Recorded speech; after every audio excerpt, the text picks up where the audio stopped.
The contract Delia Foster ran her fingers over the wilting leaves of her prized orchids, feeling each plant struggle mirrored in her own desperate situation. The third notice from the bank sat unopened on her desk, but she didn't need to read it to know what it said. Foster Botanical Gardens, her family's legacy for 3 generations, would be foreclosed in 30 days unless she found a miracle. "I'm sorry," she whispered to the greenhouse around her. The afternoon sun filtered through the glass ceiling, catching on the mist from the humidifiers. This place had been her sanctuary since childhood, when her grandfather would lift her onto his shoulders to explain the delicate ecosystems he'd cultivated. Now it was slipping through her fingers like water. Her phone vibrated against the wooden workbench. Her sister's name flashed on the screen. "Tessa, I can't talk about the nursery right now." "It's not about that," Tessa interrupted, her voice oddly hesitant. "You've been invited to dinner tonight at the Sovereign. The reservation is under Vasiliev." Delia nearly dropped the phone. "Nikolai Vasiliev? The man buying up half the waterfront? Why would he want dinner with me?" "I don't know, but his office called specifically for you." "Del, this could be important." The Sovereign occupied the top floor of the tallest building in the city, a glass monolith that Vasiliev Properties had erected just 3 years ago. Delia felt conspicuously underdressed as the elevator climbed 60 floors, despite wearing her only cocktail dress, a simple emerald silk that matched her eyes but did little to disguise her discomfort. The maitre d' led her to a private dining room where a solitary figure stood watching the city lights. Nikolai Vasiliev turned slowly, his tall frame silhouetted against the panoramic windows. At 40, his features were sharply aristocratic, framed by prematurely silver hair at his temples that contrasted with otherwise dark, neatly cropped hair. His eyes were the pale blue of a winter sky, beautiful but distant. "Miss Foster," he said, his voice carrying the faintest trace of his Russian heritage. "Thank you for joining me on such short notice." "Mr. Vasiliev," she acknowledged, attempting to keep her voice steady. "I admit I'm curious about this invitation." He gestured to the table set for 2. "Please." Only after the sommelier had poured wine and they were truly alone did he speak again. "I understand your nursery is facing financial difficulties." Heat rushed to her cheeks. "That's not public knowledge." "Very little escapes my attention when it involves property I'm interested in," he replied, taking a measured sip of wine. "The location of Foster Botanical Gardens is valuable. I've had my eye on it for some time." Her heart sank. "If you're here to make an offer on the land, I'm not interested in selling my family's legacy." A hint of amusement flickered across his face. "I'm aware of your attachment to the property. That's precisely why I've arranged this meeting." He placed a slim folder beside her plate. Inside was a contract, the terms of which made her breath catch. "A marriage contract?" she asked incredulously. "A mutually beneficial arrangement," Nikolai corrected. "I require a wife for reasons related to my immigration status and certain business interests. You require financial security and a way to preserve your botanical gardens." Delia's fingers trembled as she flipped through the pages. "You would save the nursery in exchange for me becoming your wife?" "For 2 years," he clarified. "After which, if either party wishes to dissolve the union, you retain ownership of the gardens, fully restored and with an endowment to ensure its continued operation." "And what exactly would being your wife entail?" she asked cautiously. His expression remained impassive. "Your presence at certain social functions, maintaining appropriate appearances. Nothing intimate is required." Delia looked from the contract to the man offering this devil's bargain. Everyone in the city knew of Nikolai Vasiliev, the ruthless developer who had transformed the skyline through sheer force of will and cutthroat business tactics. They called him the Ice King behind his back, cold, calculating, completely devoid of sentiment. "Why me?" she finally asked. "You're educated, presentable, and discreet. You have no romantic entanglements that might complicate matters. And most importantly," he added, his gaze intensifying, "you care more about those plants than your own comfort. That suggests a loyalty I find useful." The practical part of her mind raced through alternatives. loans she'd been denied, investors who'd walked away, family members already stretched thin. There were none. "I need time to think about this," she said quietly. Nikolai nodded once. "You have until tomorrow. The bank's deadline won't wait longer." As Delia left the Sovereign that night, she felt the weight of his contract in her bag and the impossible choice before her: her freedom or her family's legacy. Frost and Thorns 3. Weeks after signing the contract, Delia found herself standing in a closet larger than her former apartment, surrounded by designer clothes she had never asked for. The morning sun streamed through the floor-to-ceiling windows of Nikolai's penthouse, illuminating a life she still couldn't believe was temporarily hers. The wedding had been a clinical affair at the courthouse, followed by a lavish reception she suspected was more for his business associates than any celebration. Nikolai had been polite but distant throughout, his hand cool against the small of her back as he introduced her as my wife with practiced ease. Now they lived in adjoining suites connected by a shared sitting room, an arrangement that underscored the business nature of their union. She rarely saw him before 9 in the evening, when he would return from the office, exchange brief pleasantries, and retreat to his study. Tonight, however, was different. Tonight was the Harrington Foundation Gala and her first major appearance as Mrs. Vasilyev. "The blue one," came a voice from the doorway.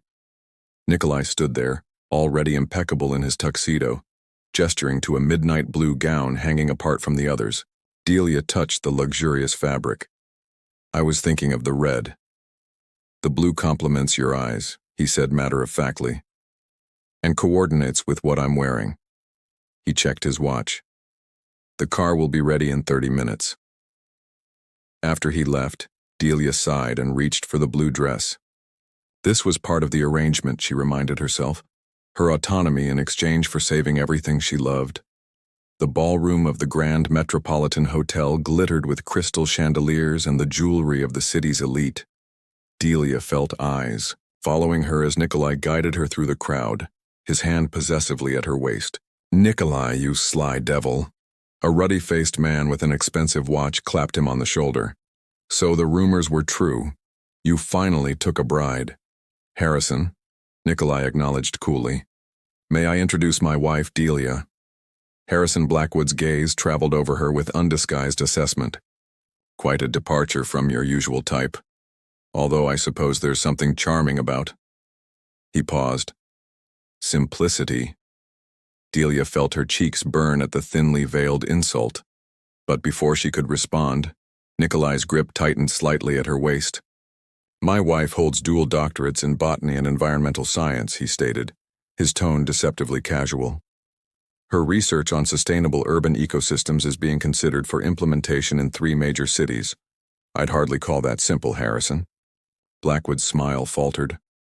"I meant no offense."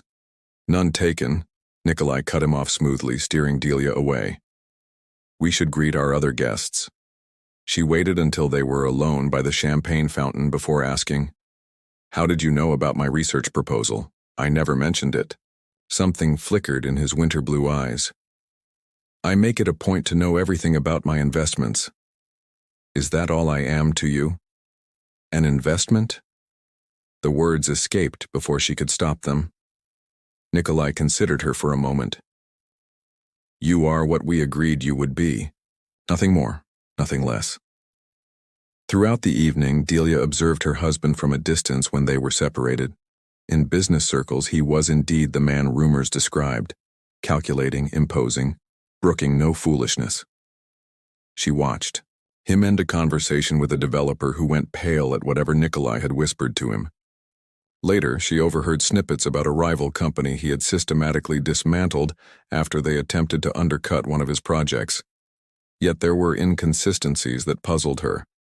Like how the waitstaff seemed genuinely pleased to see him, several greeting him by name.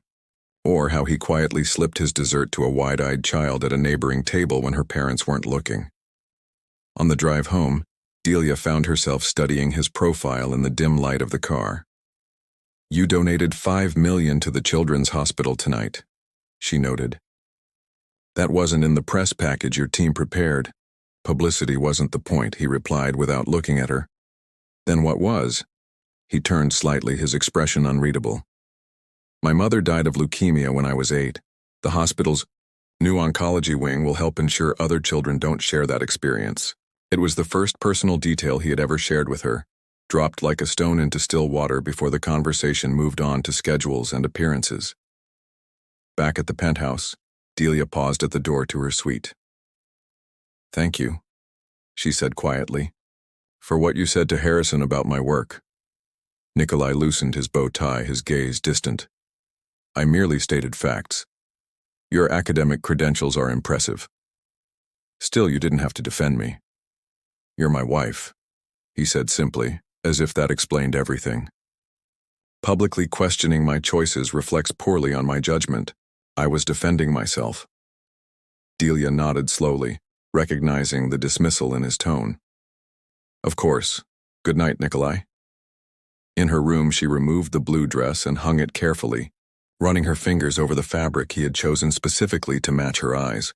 Outside her window, the city stretched out like a galaxy of earthbound stars, beautiful and cold, much like the man whose name she now carried. The next morning, she found a package on her breakfast tray. Inside was a rare botanical text she had once mentioned wanting to find. There was no note, no acknowledgement when she thanked him, just a slight nod before he disappeared behind his newspaper. It was a small thing, easily dismissed. Yet as Delia sipped her tea, she couldn't help wondering about the fragments of humanity she kept glimpsing behind the frost of Nikolai Vasiliev's carefully constructed walls. Silent guardians. The renovation of Foster Botanical Gardens progressed with surprising speed. Delia found herself dividing her time between the nursery and her new role as Nikolai's wife, two worlds that never seemed to intersect until the morning. She discovered him reviewing the architectural plans for the garden's new research facility. "Is something wrong with the designs?" she asked, pouring herself coffee in the kitchen where papers were spread across the marble island. Nikolai didn't look up. "The laboratory ventilation system is inadequate for your orchid hybridization experiments." She set her cup down carefully. "How would you know that?" "I read your dissertation." He made a notation on the blueprint. "Your work requires precise humidity control. This system would fluctuate by 3% during peak usage hours." Delia stared at him, momentarily speechless. Her dissertation was over 300 pages of technical botanical research. "When did you have time to read that?" "On the flight to Singapore last week." He finally looked up, expression neutral. "I don't sleep well on planes." Before she could respond, his phone rang. He answered it, immediately shifting into rapid Russian, his tone hardening. With a brief nod to her, he gathered the plans and left the room, conversation continuing as he disappeared into his study. 2 days later, Delia arrived at the gardens to find a completely new ventilation system being installed, one that cost 3 times what had been budgeted but would maintain humidity levels within 0.1%. Mr. Vasiliev insisted. The project manager explained when she questioned the change, said it was non-negotiable.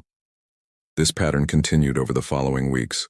Nikolai remained distant in person, yet his invisible hand seemed to guide things into place around her with uncanny precision. The specialized growth lights she had mentioned wanting appeared without discussion. A grant she had applied for came through with suspiciously perfect timing. The bank that had once been eager to foreclose now treated her with unusual deference. The true nature of his silent intervention became clear during the Botanical Society's annual symposium. Delia had been invited to present her research on endangered tropical species, a professional milestone she had worked toward for years. Nikolai had an overseas meeting and couldn't attend, a fact she found herself unexpectedly disappointed by. The presentation had gone well until the question session, when Philip Mercer, a senior researcher known for his territorial approach to the field, stood up. "Ms. Foster, or should I say Mrs. Vasiliev," he began with a thin smile, emphasizing her married name as if it negated her credentials. "Your preservation methods seem remarkably similar to those published in the Cambridge Journal last year by my team." Murmurs rippled through the audience. Delia felt her throat tighten. "My work builds upon several established approaches, Dr. Mercer." but the hormone stabilization technique is entirely original. Original? Mercer raised an eyebrow. Or simply repackaged with a wealthy husband's connections to secure undeserved attention? The implication hung in the air that she had somehow used Nikolai's influence to steal or promote work that wasn't her own. Delia gripped the podium, fighting to maintain her composure as Mercer continued his thinly veiled accusations. Suddenly, the symposium director approached the stage, leaning to whisper something in Mercer's ear. The color drained from the man's face. He cleared his throat, abruptly changing direction. I seem to have confused your research with another paper. My apologies for the misunderstanding. The rest of the session proceeded without incident, but afterward Delia cornered the director. What did you say to Mercer? The woman looked uncomfortable. I received a call right before the session. Apparently there's been an error with Dr. Mercer's recent grant application, something about his research facility failing a compliance inspection. All his funding is on hold pending review. Later that evening, Delia was working late in her home office when she overheard Nikolai in the adjacent room speaking in clipped tones. The inspection was merely standard procedure, he was saying. Dr. Mercer's facilities will be cleared once he demonstrates a more collegial approach to academic discourse, particularly regarding my wife's work. She froze, pen hovering over her notes. Had he orchestrated Mercer's grant troubles as retaliation for challenging her? The next morning over breakfast, she ventured. Carefully, I heard about Philip Mercer's funding issues. Nikolai turned a page in his financial report without looking up. Unfortunate timing for him. Very, she agreed, watching him. Especially right after he publicly questioned my research. His eyes met hers, cool and unreadable. The scientific community should maintain certain standards of professional conduct. I'm sure Dr. Mercer will recover once he remembers that. Delia set down her fork. I don't need you fighting my professional battles, Nikolai. I'm not fighting anything, he replied calmly, merely ensuring the playing field remains level. Is that what you did with the ventilation system? And the grant? And the bank? A slight crease appeared between his brows. Our arrangement entails protecting your interests. I'm fulfilling my part of the contract. The contract mentioned financial support for the gardens, not... She gestured vaguely. Whatever this is. Nikolai folded his newspaper precisely. Would you prefer I allow people to undermine your work? Or see your projects handicapped by substandard equipment? I would prefer understanding why you're doing more than strictly required, she countered. Something flickered across his face. So quickly she might have imagined it. He stood straightening his immaculate suit jacket. I respect competence, Delia. Your work has merit. That deserves proper support, not obstacles created by mediocre men who feel threatened. He checked his watch. I have a meeting downtown. Don't wait up. That night, unable to sleep, Delia wandered into their shared sitting room to find a book. A lamp burned low near Nikolai's preferred chair, illuminating a stack of scientific journals. Curious, she glanced through them, finding pages marked in each, all her published articles annotated in his precise handwriting. Next to them lay a worn copy of her dissertation, dog-eared and filled with notes. She picked it up, surprised by the weight of emotion that rose in her throat. These weren't the cursory readings of someone fulfilling an obligation. These were the careful studies of someone genuinely interested in understanding her work, her passion. As she replaced the dissertation, a photo slipped from between its pages, a candid shot of her working in the greenhouse, completely absorbed in examining a rare bloom, unaware of being photographed. The tender intimacy of the image caught her off guard. When had he taken this? And why keep it hidden in her dissertation of all places? The front door opened and she quickly returned everything to its place, slipping back to her room with questions multiplying in her mind. Who exactly was the man she had married? The ruthless businessman everyone feared, or this silent guardian, who defended her work and kept her photograph tucked away like something precious? Thawing walls. The first signs of autumn painted Central Park in amber and crimson as Delia hurried across its winding paths. The text from her sister had been brief but alarming. "Dad in hospital. Heart attack. Come now." She burst through the hospital entrance, barely noticing the receptionist's startled expression as she demanded directions to the cardiac unit. Her father, the sturdy oak around which their family had grown, now lay connected to machines that beeped with mechanical regularity. "Tessa," she called, spotting her sister in the waiting area. "How is he?" "Stable for now." Tessa's eyes were rimmed with exhaustion. "They're talking about surgery, a triple bypass. The doctor says his heart has been struggling for months. He never told us." "Of course he didn't," Delia murmured, remembering how their father had always minimized his own needs, especially after their mother passed. The habit had only worsened since the nursery's financial troubles began. The specialist's explanation was delivered with clinical precision. Advanced coronary artery disease, significant blockages, immediate surgery needed.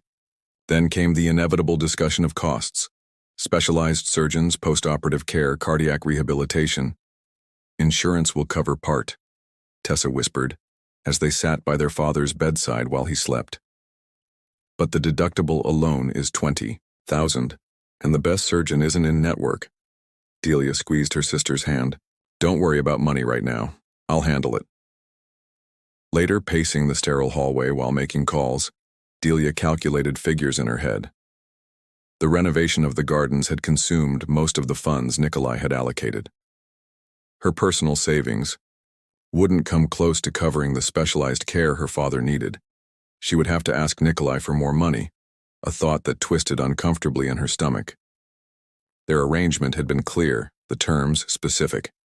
Requesting additional funds for a personal family matter felt like admitting failure, like confirming what society whispered behind her back. That she had married him for his money after all. When she finally called him, her voice was carefully controlled. "I need to stay in the city tonight. My father's had a heart attack." A beat of silence. "Which hospital?" "Presbyterian on 68th. But that's not why I'm calling." She took a breath. "I need to discuss a financial matter. We'll discuss whatever you need when I arrive." "You don't need to come," she said quickly. "It's a family. I'll be there in 20 minutes. The line went dead. True to his word, Nikolai appeared exactly 20 minutes later, his usual impeccable suit replaced by a simple black sweater and dark jeans, the most casual she had ever seen him. His face revealed nothing as he approached, but she noticed his eyes scanning her with quiet assessment. "Have you eaten?" he asked instead of greeting her. The unexpected question caught her off guard. No. There hasn't been time." Without comment, he guided her to a chair, then disappeared, returning minutes later with a container of soup and bottled water. "Eat," he said simply, sitting beside her. The warmth of the soup spread through her fingers as she realized how cold the hospital had made her. They sat in silence until she finished, the simple act of nourishment clearing her foggy thoughts. "The doctors say he needs surgery," she finally explained. "The costs are significant, and with the garden's renovation, your father will have the best care available," Nikolai interrupted. "I've already arranged it." Delia stared at him. "What do you mean, arranged it?" "The chief cardiac surgeon is flying in from Johns Hopkins tomorrow morning. Your father will be his only case." "Nikolai, I can't ask you to." "You didn't ask." His eyes met hers, steady and uncompromising. "It's done." Before she could respond, Tessa appeared, her face drawn with worry. "Del, Dad's asking for you." Her gaze shifted to Nikolai with visible surprise. "Oh, I didn't realize your husband was coming." Nikolai stood. "I should let you have family time." "Actually," Tessa interjected, "he's asking for both of you." Delia's confusion must have shown on her face because Tessa added, "He says he needs to thank the man who saved his garden." Her father looked diminished against the white hospital sheets, but his eyes brightened as they entered. "There she is," he said, his voice weaker than Delia had ever heard it. "And you brought him." Dad, you should be resting, Delia murmured, taking his hand. Plenty of time for rest later. He turned his gaze to Nikolai, who stood slightly apart, his posture rigid. Come closer, son. These old eyes don't see as well as they used to. To Delia's surprise, Nikolai stepped forward, allowing her father to grasp his hand with surprising strength. You're taking good care of my little girl? Her father asked. Dad, Delia protested softly. Nikolai met the older man's gaze directly. I'm ensuring she has everything she needs to thrive. Her father nodded slowly. That greenhouse was her mother's dream, you know. Delia used to follow her around with a little watering can, barely big enough to lift it. His eyes grew distant, with memory. After we lost her mother, that place became Delia's whole world. Watching you save it, his voice cracked slightly. Thank you for giving her that security. The gardens succeed because of Delia's expertise, Nikolai replied, something unfamiliar softening his voice. I merely provided resources. A nurse appeared to administer medication and they stepped out to give her father privacy. In the hallway, Delia turned to Nikolai, emotion tightening her throat. You should go home. There's no need for you to stay. Do you want me to leave? He asked directly. The question hung between them. In truth, the thought of returning to that empty penthouse alone made her chest ache in a way she wasn't prepared to examine. No, she admitted quietly. He nodded once, then gestured to the waiting area. Then I'll stay. The night unfolded in slow motion. Tessa eventually left to relieve the babysitter watching her children, promising to return in the morning. Delia and Nikolai settled into uncomfortable chairs, the hospital gradually quieting around them as midnight approached. You should sleep, Nikolai said after watching her stifle another yawn. I'm fine. You're exhausted. Without warning, he shifted, positioning his shoulder at a height where she could rest her head. When she hesitated, something almost like amusement flickered in his eyes. It's a practical solution, Delia. Nothing more. Too tired to argue, she cautiously leaned against him. His sweater was soft against her cheek, and beneath it, she could hear the steady rhythm of his heart. Despite her determination to stay alert, the combination of warmth and exhaustion soon pulled her under. She woke disoriented, a weight around her shoulders and the scent of coffee nearby. Nikolai's suit jacket covered her like a blanket, and he sat across from her holding 2 cups from the hospital cafe. What time is it? She asked, voice rough with sleep. Just after 5. He handed her a cup. The surgeon arrives at 7. Your father's preoperative assessment begins at 6. Delia sipped the coffee, prepared exactly how she liked it, though she couldn't remember ever telling him her preference. You stayed all night. It wasn't a question, but he answered anyway. Yes. Why? The word escaped before she could filter it. Nikolai was silent for so long she thought he might not answer. Finally, he said, When my mother was ill, there was no one to sit with me in the hospital. I was alone. The simple statement revealed more than any lengthy explanation could have. Delia found herself reaching across the space between them, her fingers lightly touching his wrist. Thank you. His eyes met hers, and for the first time the winter in them seemed less forbidding, like sunlight beginning to melt ice. The moment broke when Tessa returned, bringing fresh clothes and news that the specialist had arrived early. The day blurred into a procession of medical terms, consent forms, and anxious waiting. Throughout it all, Nikolai remained, not as the intimidating tycoon who commanded boardrooms, but as a quiet, steady presence who somehow anticipated each need before it arose. He negotiated with administrators when insurance questions came up, arranged for real food to be delivered when the cafeteria offerings proved inedible, and once, when Delia finally broke down in a private moment of fear, simply stood beside her, his hand a warm weight on her shoulder until she could breathe again. When her father emerged from surgery successful but fragile, Nikolai stepped back, allowing the family their space. It was only as they prepared to leave, her father stable and resting, that Delia realized something fundamental had shifted between them. In the car heading home, Silence stretched comfortably between them until she spoke. You didn't have to do any of this. It wasn't in our contract. Nikolai kept his eyes on the road, his profile outlined by the setting sun. Not everything valuable can be contained in contracts, Delia. She studied him. This enigma of a man who guarded his emotions, like precious jewels, yet had spent 24 hours in an uncomfortable hospital chair, simply so she wouldn't be alone. I think, she said carefully, I'm beginning to understand that. As they pulled into the garage beneath their building, he turned to her, his expression more open than she had ever seen it. Your father asked if I was taking good care of you. I would like to know your answer to that question. The vulnerability in his eyes caught her off guard. This wasn't the calculating businessman speaking, but something closer to the man she had glimpsed in fragments over these months together. Yes, she said softly, in ways I never expected. Something relaxed in his shoulders, almost imperceptible. As they rode the elevator up to the penthouse, Delia realized that for the first time, the silence between them felt not like a wall, but like a bridge, slowly being built, one careful piece at a time.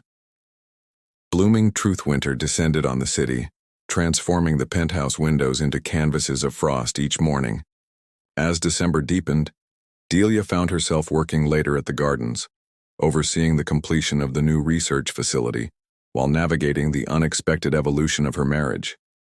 Since her father's surgery 3 months ago, small changes had accumulated between her and Nikolai, a gradual thaw rather than a dramatic melt.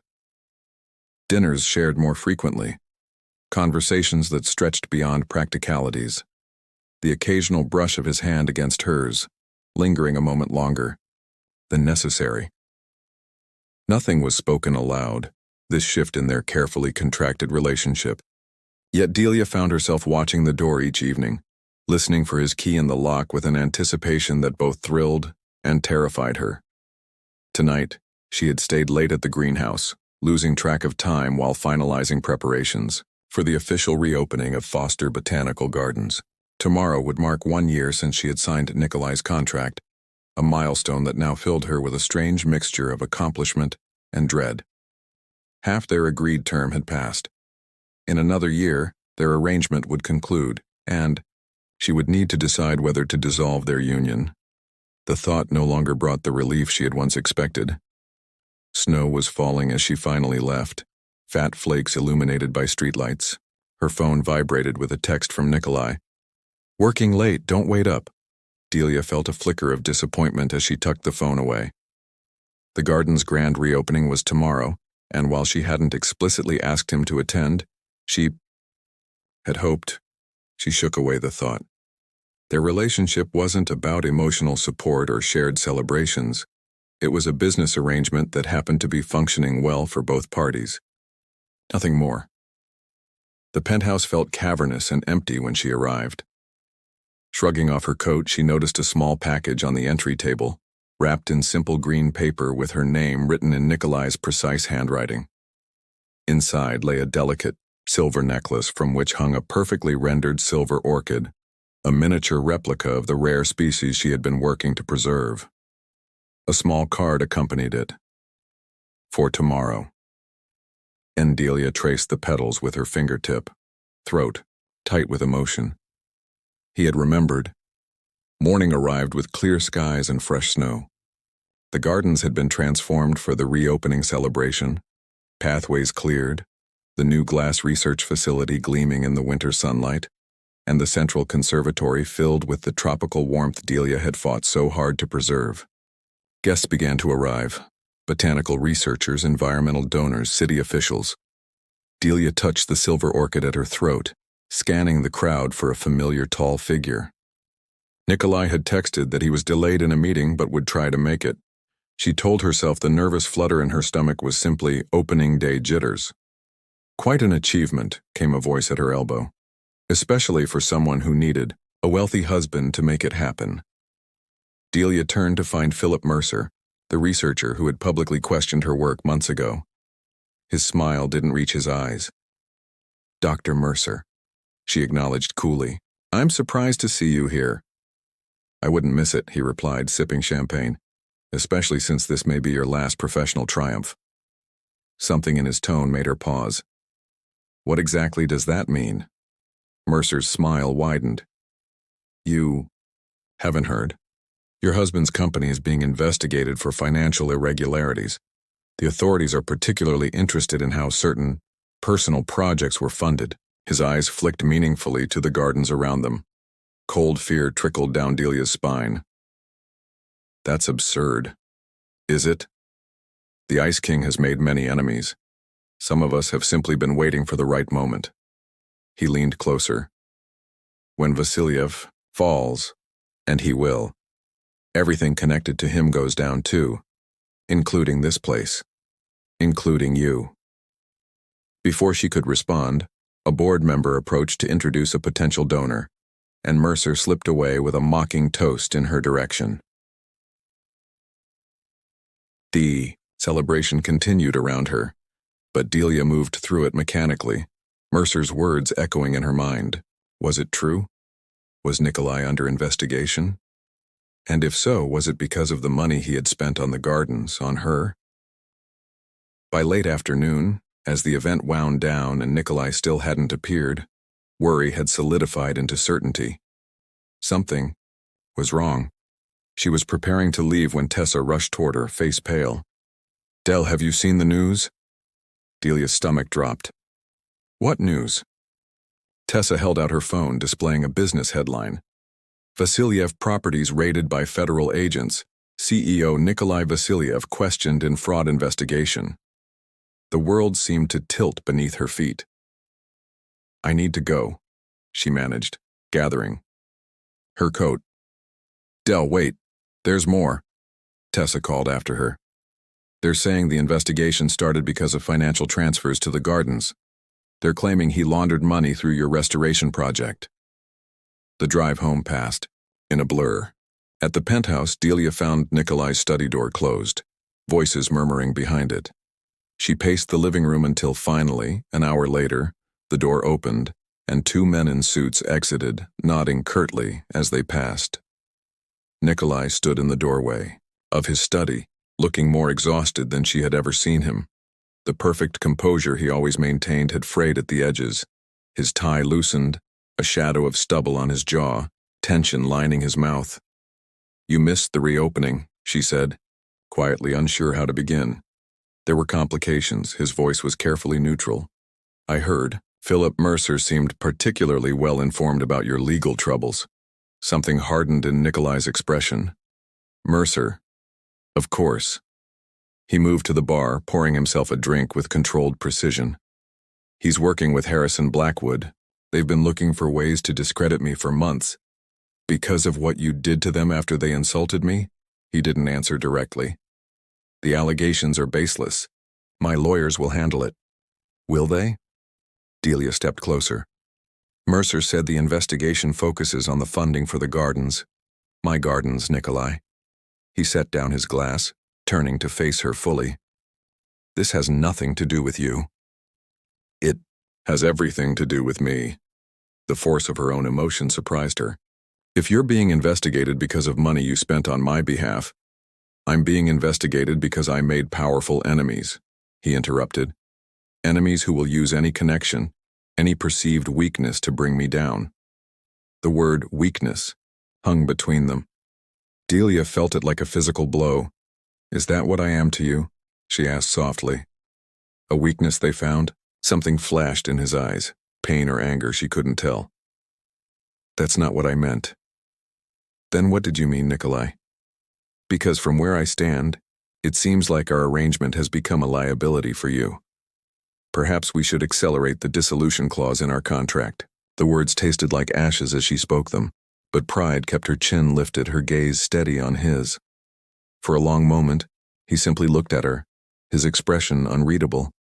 Then he said very quietly, Is that what you want? The question stripped away her defenses. What did she want? The woman who had signed his contract a year ago would have said yes without hesitation. That woman had seen their marriage as nothing more than a necessary sacrifice. But that woman hadn't yet seen him reading her dissertation in the middle of the night, hadn't watched him sit beside her father's hospital bed, hadn't felt the gentle weight of his hand at her back, steadying her when she faltered. "No," she admitted finally. "That's not what I want." He took a step toward her, something vulnerable breaking through his careful mask. "What do you want, Delia?" The silver orchid felt warm against her skin as she gathered her courage. "I want to know why you've done all of this. The gardens, yes, but everything else too. The little things no one would have expected you to do." She took a shaky breath. "I want to know if this is still just a contract to you." Nikolai moved to the window, looking out at the snow-covered city. When he spoke, his voice held a rawness she had never heard before. "When I was a boy after my mother died, my father became cold, distant. He built his empire by sacrificing everything human in himself.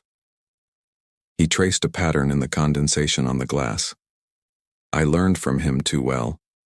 Became what everyone expected, the ruthless businessman, the Ice King." He turned back to her.